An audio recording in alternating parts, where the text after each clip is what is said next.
Hi, everybody. This is my podcast, Healthy Families Rule. Come on over to iTunes and find this podcast.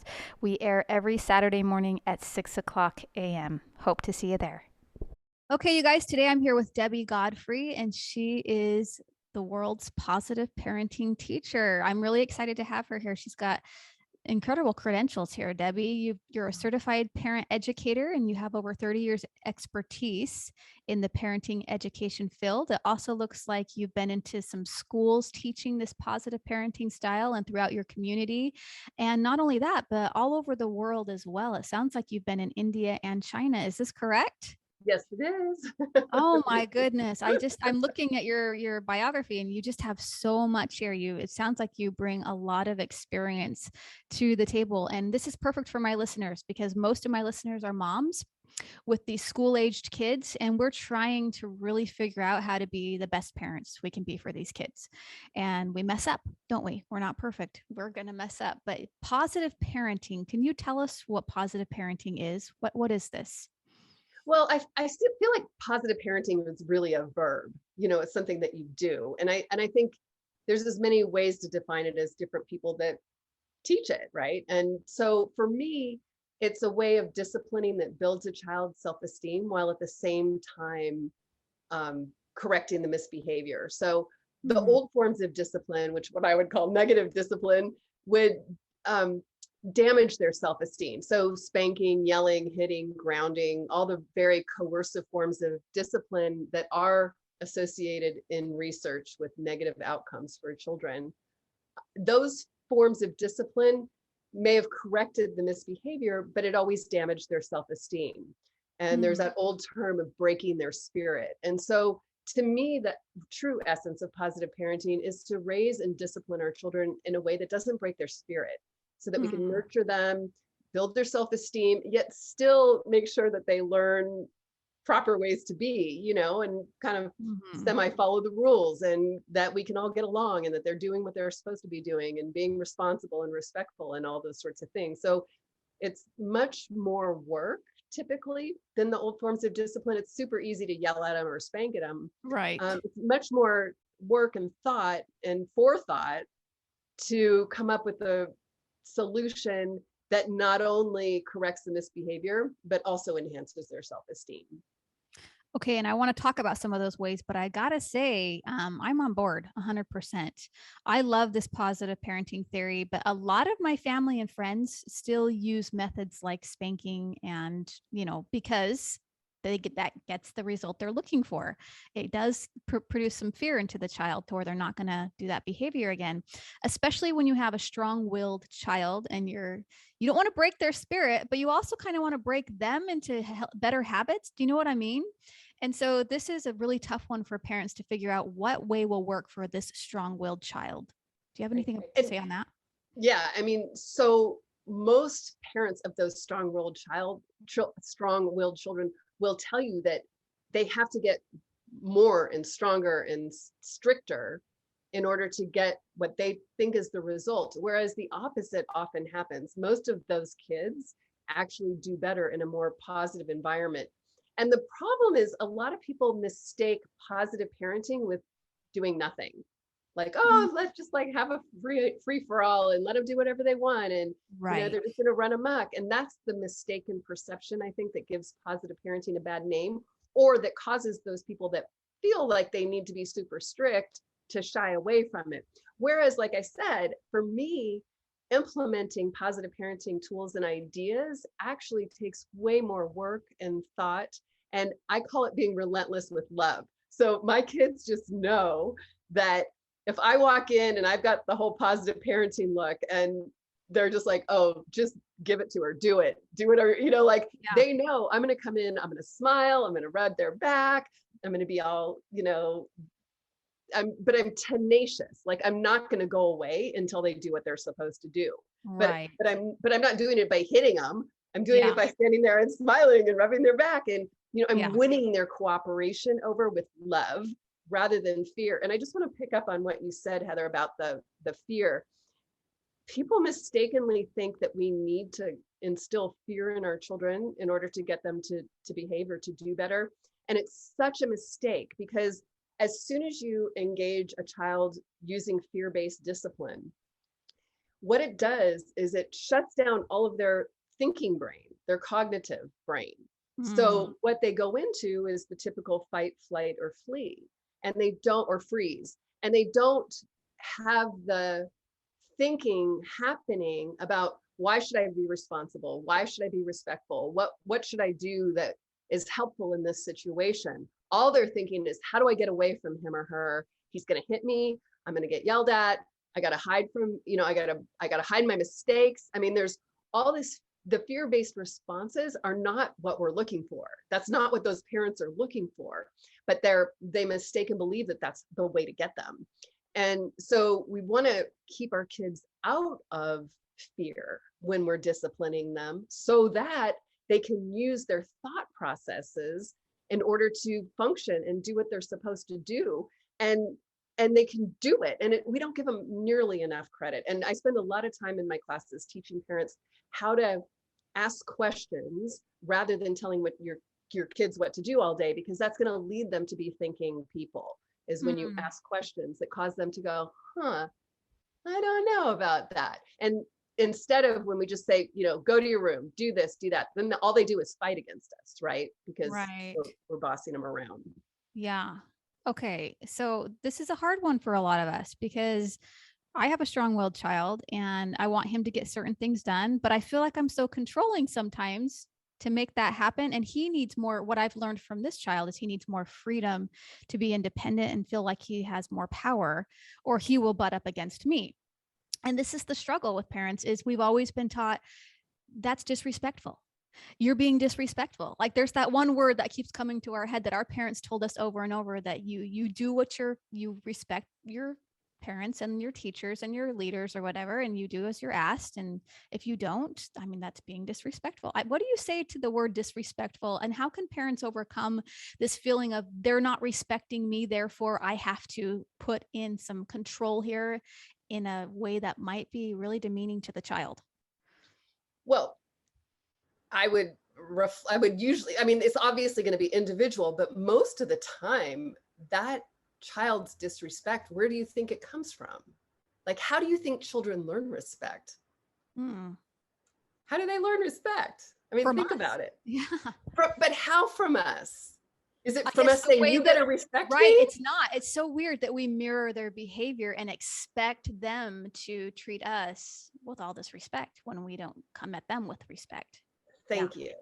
Yes. Yeah. So that's, I mean, from a small age, we need to give children respect. Children cannot exude equality until they've received it. So by giving our children respect, like there's so many simple ways to do this, to respect their, like, especially your kids' age, to knock on their doors when we're going into their room. It's not that we don't own the house. Of course we own the house. Of course we have a right to be in there. But this is a small way that we have an opportunity to show our children respect. And then once they feel the feeling of being respected, they can then send that to other people. But if they've constantly been disrespected themselves by the way that they've been parented, bossed around, told what to do, not given any chance to be responsible or respectful, they aren't going to do that. They're going to model, they're going to see, okay, the big guy with the power has all the power and I want that. So I've got to be mean and bully other people around or fight in order to be powerful. So it's a mistake to think that that's how we get that result. And so by giving them that respect, they can then give it back. And this is the finesse of being a parent too, because yes, I understand, like, I'm the parent and I want them to respect me, but I have to go about it with finesse or else it's not going to happen. The power struggles are just going to get worse. And I love what you said about your child, that you've observed if you give him some space and you give him some freedom, he'll do the right thing. And that's what we have to know about our kids, that all of them have a path to doing the right thing. And we've got to nurture each of their own personalities and ways that they are. Some kids need tons of structure in order to be successful. Some kids need a lot of flexibility. You have to learn what your child thrives in and provide it lovingly. We call it kindly and firmly. So with love and limits, those two things in balance. Love and limits. I like that. So if we need our child to do something, their homework or clean their room, and they're giving us a ton of attitude about it, like, is there a tool you can give us that would help us to have the child actually cooperate with us? Yeah, I mean, one of my favorites is it's nonverbal. So what I do is like, let's say, okay, you say the homework. So is he in the kitchen?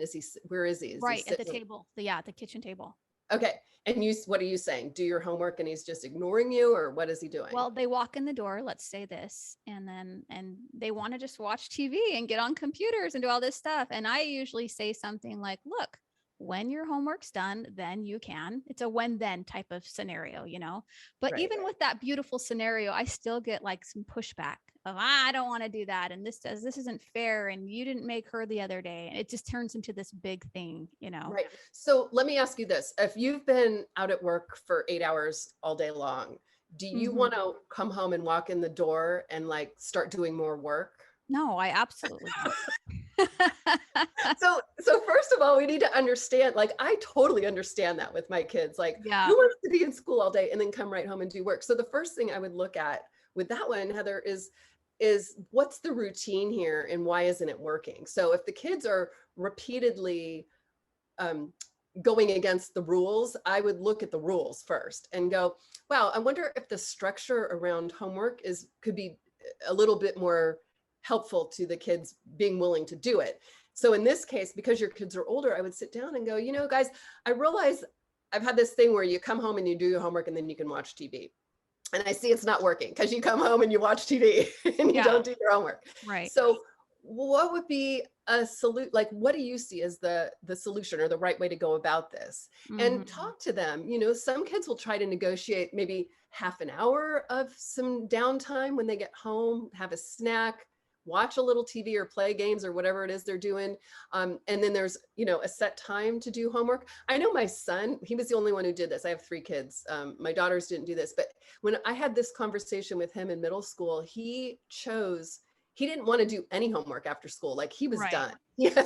Like, I don't want to, he would get up at 5:30 in the morning and he did all of his homework in the morning because he was a morning kid. And that's what worked for him. It didn't work for the other ones, but it worked for him. And so enlisting your kids into this conversation is huge. And especially with teenagers. And anytime I hear a parent say like, this isn't working, the first thing I'm going to ask is, what's your structure? What's your routine? And, I want to hear like, they're supposed to come home and they have a half an hour to get a snack and blah, blah, blah. And then at 4:00, they've got to be on their homework until it's done, or for 2 hours, or, like that there's this really, really concrete structure that kids can follow and be successful.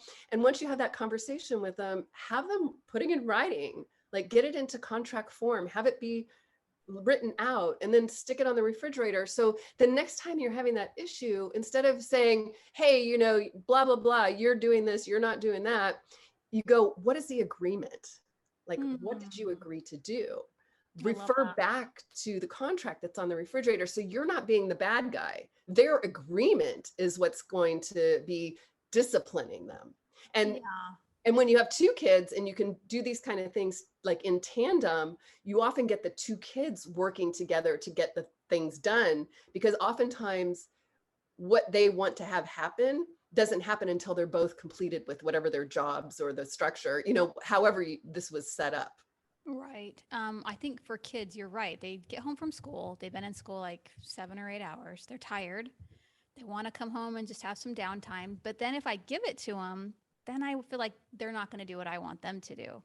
Right. This has happened to me several times before, where we've gone and got the treat before they did the thing, and then they never did the thing, Right. And you want to have your kids relax and rest. It's just, there's so much demand on them too, with homework, and this has to be done at a certain time. And, it's just hard as a parent. It is. I would rather homeschool and not worry about homework or any of that. And they did not want to do that. So I was like, okay, this is what you have to do then. This is school. So this is where we're at.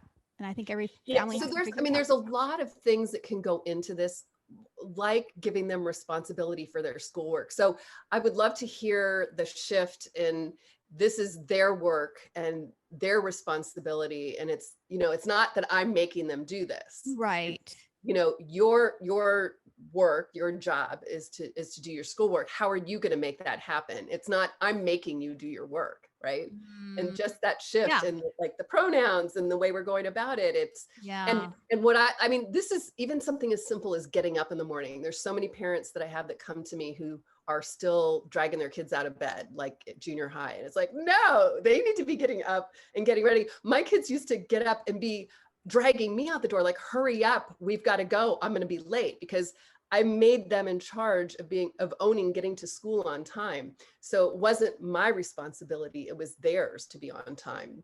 So there are ways to go about doing that so that you can give that responsibility over, which you really want to do when they're teenagers. You want to teach them how to be responsible for their lives. You don't want to be, calling them up at college and getting them out of bed, right? Right. Yeah.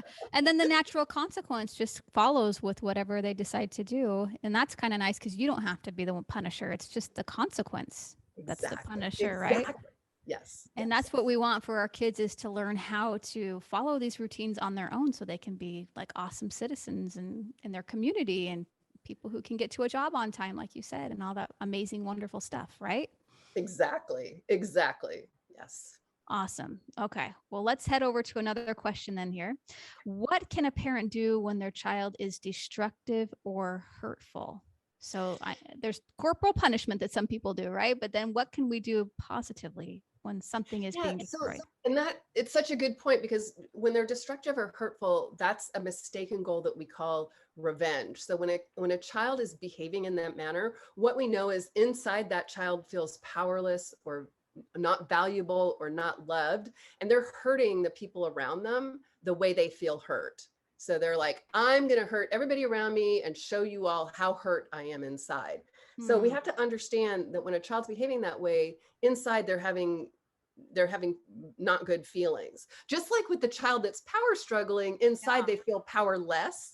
So they're trying to boss everybody else around because they don't feel powerful inside. So the child that's being hurtful or hateful is feeling like, I'm so hurt, and I'm just going to hurt everybody around me. So I'm going to take everybody down with me.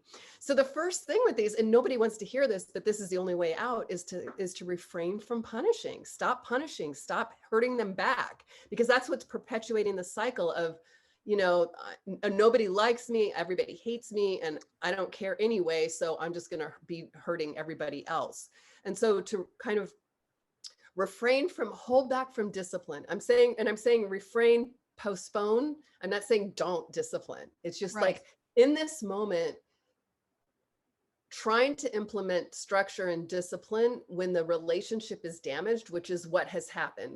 When a child's being hurtful and hateful, their perception is this relationship is not nurturing me. It's not taking care of me. I'm not loved. I'm not cared for. Nobody gets me. So we need to reestablish that connection first before we can implement proper discipline. And so to just hold back, just know we can come and address it later. And then the first thing is to say, ouch, because they're saying or doing something hurtful. Like, this is the child who says, I hate you, right? And just go, ow, ow, that hurts. And what that's doing is mirroring the impact that child's having on their world.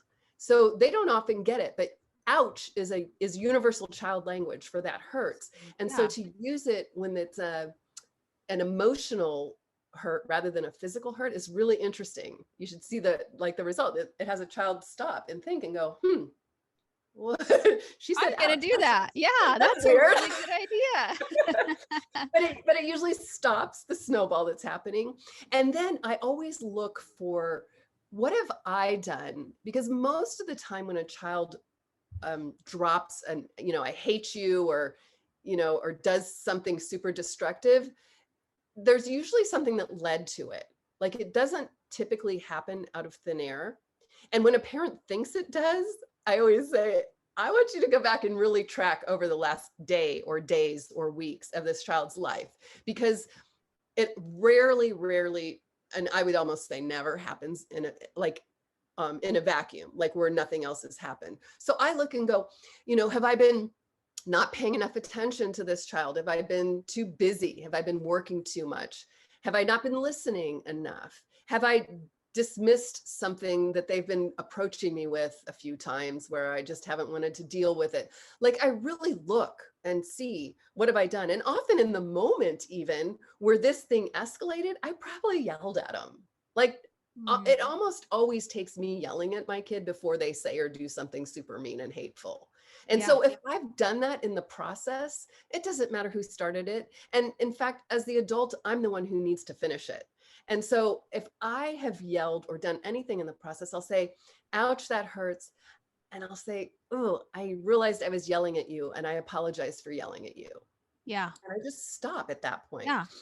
That's so Take a important. deep Just breath. ask for forgiveness right away too. I'm sorry. Will you forgive me? I didn't mean to. And most of them will drop right in there. Now, some of them won't. If this is an Yeah. ongoing, some kind of a battle that's been happening and, there's something going on, they might just, still clam up and still be mean and angry, but they'll soften. The Yeah. tone will drop, the amount of energy behind their hurt feelings will slow down. And that's where you have some time to Yeah. spend to let things go, to look at the child and acknowledge, you looks like you're really hurting. Tell me what's going on, if you Right. want. And Right. to reestablish the connection. So once you're back in a much better place, you can gently circle around. It wasn't okay when you called me or whatever, or, it wasn't Yeah. okay when you slammed the door, what would you like to do about that? And elicit their participation in doing a makeup. What kind of a makeup would you like to do for that? If you feel it's appropriate. Most of the time, this kind of a resolution of a hateful child behavior, the parent feels good enough just to know what was going on behind the scenes and to understand their child, that they don't even often feel like the child needs to do a makeup. They usually already have. They've either apologized themselves or they've said or done something that the parent knows they felt remorseful and they didn't mean it. Yeah. Every child kind of expresses their apology in different ways. I found that if I just let my son have some time, he comes out a little while later and he's like, I'm sorry, like he's thought about it. He just needs that quiet time for a second. And then I realized I don't spend enough time like in a child's phase. I'm in the parent ego state a lot where I'm just kind of like being the parent. And I need to go more to a child state where I'm more playful with my kids and just light and fun instead of such a parent. Dishes have to be done. We got to cook right now. It's dinner, instead of thinking about all that as a parent, because we do have a lot going, don't we? we have to step back, I feel like, and get on their level and just be playful and just be fun. When they see us like that, I think they take it more as they can open up to us more and be more themselves around us instead of have to be so rigid. What do you think? Yes, I know, and you will win their cooperation. So Yeah. I always say, especially I'm talking to moms here. I don't know if that's mostly your audience, but Yes. moms especially have this mom face. Like we walk around all day with this scowl on our face, like I hate my life, I hate everybody. Like, and then like one of our friends will walk in their door, or their husband will walk in the door, and our whole face lights up, like, we're so glad to see you. Right. The kids never get our joy and our fun, just what you were talking about. And Yeah. we can win so much cooperation by just smiling at them and just loving our moments with them and enjoying their company. And like you said, being playful, like let's get and make some kind of a playful way to get this mucky job done that we have to do, instead of being such a drag. Like let's all do it together and we'll have fun. And to just connect with them on that level, they're willing to do so much for us. They want to make us proud. They want to help us. And especially teenagers, they're like so capable of doing so much more than we are. If we're exhausted because we're doing everything for them, we're doing it wrong, because they Right. have way more energy and they're more capable than we are. Yeah. Another thing I've been doing is these 8-second hugs when they walk through the Oh, door from school, the 8-second hug. Sometimes, the teenager doesn't want to, he's just like grumpy, but I can pull him in a little bit and just tell him I love him. And I think they need to be touched too. And they need to feel that affection, because we don't so often, much. as they grow up, we kind of stop being more affectionate that way. But I was reading this study about how foster kids would do so much better when they were getting just touched several times a day, like, not weird, but just patting them on the back or the head or just putting your arm around them. And it means a lot to kids to have that connection, to the physical connection with them. It's necessary, and it's part of how their brain development works. So from birth, being held, being touched is how our brain connections happen. Attachment disorders happen when children are not held or touched not appropriately. So that is so important, and it goes all through life. I mean, all of us need to be touched, but yes, what you're saying. And I mean, I think that's a great goal to give yourself, to give 8-second hugs, whether they want it or not. Whether they want it or not. Hey, they had a hard day, they've had a long day in school. They might just need a little bit of love right then, So I always try to just show them that I'm here for them that way. I love that. I've set this kind of goal for myself that if I was going to be a working mom, and I was going to do that from home somehow so that I could be here when they walked in the door. I never had that as a child growing up. My parents both had to work outside the home. And I feel like that affected me so much as a child. Not having a parent in the home, we got in a lot of trouble. We did a lot of things that we probably shouldn't have done. And so I felt like I need to be home in the home if I can, as much as I can. What do you say to parents who have to maybe work outside the home? They don't have that opportunity to be home with their kids. Well, I think what you want to do is make the best of the time you do have, obviously. Yeah. I mean, that's to me the most important thing, because how sad is it? And so many people come to my classes because the moments I have are miserable. Like, we all get home and everybody's fighting and nobody does what they're supposed to do. And I'm just like, I don't even want to be here. And so that's not the way we want to be. So I think, I mean, there's an argument for, people like to say there's quality over quantity, which there is a certain point to that. There's also an argument for having the quantity of time like you've chosen to. And I know I did the same thing when I started this business. I said, God, just give me work that I love, that makes a difference in the world, and lets me be home after school for my kids. Right. Yeah. Yeah, exactly. And that's how I got parenting classes, right? Yeah. You kind of dive into this love and passion that you have, and you create something around that. And I love that you've done that. Yeah. So that's awesome. Is there anything as we kind of close up today that you would want my listeners to know about that you do, or special, like when they come to work with you, what's it like? Well, I think the most important thing, not that they went for when they come to work with me, but the most important thing to think about, I think, is looking at your child and just seeing the world through their eyes at least once a day. Like once a day, when your child says, mom, mom, mom, or dad, dad, dad, just stop and listen and observe and see the world through their eyes for a moment. If you do that just one time a day, you'll make such a better connection with your child, to just spend that moment to just really be listening instead of always telling, teaching, doing all the busy things that we're constantly doing. And, I think today we've touched on a lot of ways to be in communication and sensitive to children, teenagers, what they're thinking, what they're feeling, what they're saying. And so that's what I would want to say to parents, is just to make sure you're stopping and making that connection. Make sure you're stopping. And like what you said, I mean, to me, to have a true communication, I want to get on their level. I want to touch them, put a hand on their shoulder, stroke their hair, whatever it is, put a hand on their back and look in their eyes. So 3 prongs to me that make a connection. And then if I have something to say it at that point, but not just be, yelling around the house or, hey, you, or, all that stuff. So to really make a good connection with your child. Do all of that. Okay. So let our listeners know where they can find you if they want to come and maybe work with you and learn more about parenting and how they can become a better parent.